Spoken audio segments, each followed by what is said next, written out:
Excellencies, officers, ladies and gentlemen, Salam Sujatra.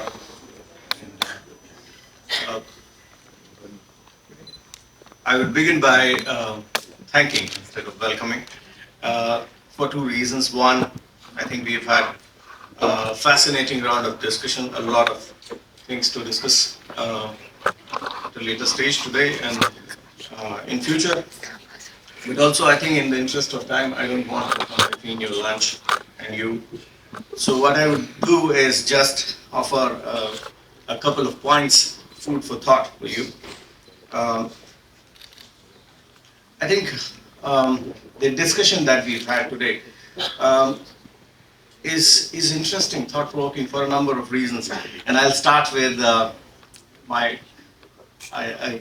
I confess this publicly, one of my favorite diplomats, officers in the Malaysian government, Yang Mulia Dato' Raja Nusirwan, for saying that you are either a fool or a charlatan to think or express that there is a common view on China in the Southeast Asian region. And I dare say this applies to the Western world as well. This applies to regions across the world. You go to Europe, and His Excellency Mikhalis Rokas there, even in European Union, we see that there are diverse views, that there are countries which are cagey about China, that there are countries which are very forthcoming when it comes to engagement with China.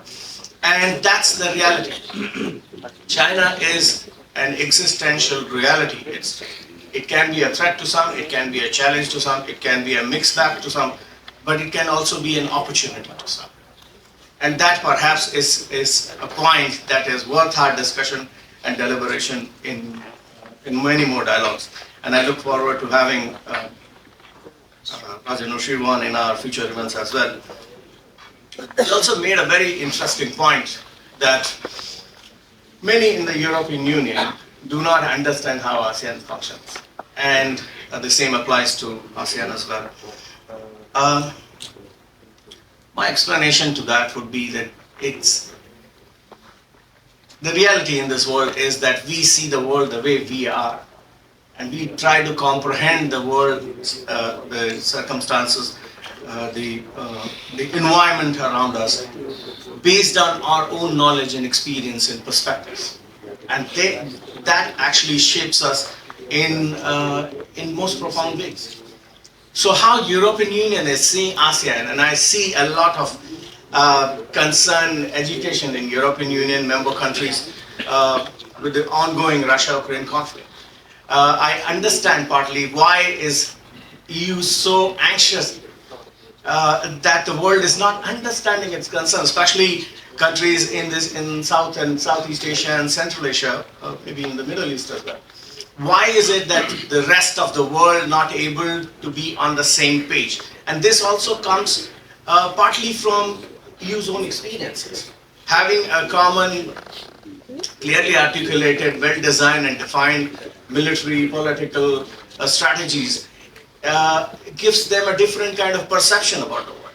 So I would say that both sides are right. I mean, ASEAN doesn't have any of these, and that's why it doesn't understand European Union. And therefore, again, the necessity of having dialogues like this. And therefore, I really thank MiDAS and Usahanas for this opportunity given to the Asia Europe Institute and to Center for ASEAN Regionalism.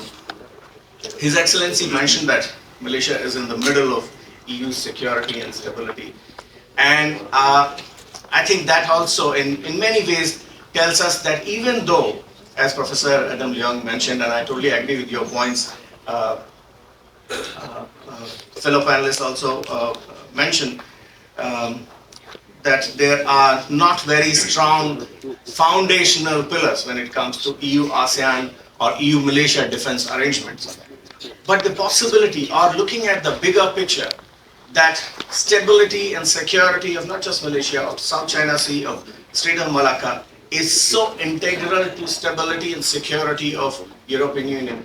It makes us actually one of the very strong, the core partners. And Malaysia is actually at the center of all of this partnership, and therefore the necessity of this dialogue. And then again, I thank all the speakers, panelists, our moderator, Associate Professor Dr. Roy, my very good friend and colleague, and to all the officers here, to all distinguished members of the audience. I'll start with young Mulia, Dr. Rajendra Shirwan, General Abedin.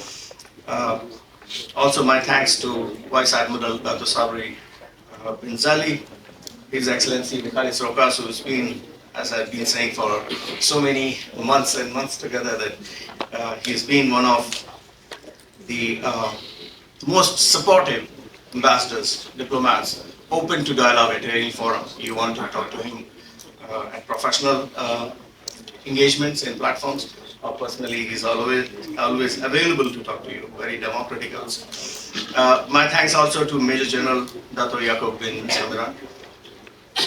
Also, my thanks to young Barsab, one Salina binti Ismail, Senior Deputy Director at Intan. So many of my students work under your supervision and care, ma'am. So thank you to you as well.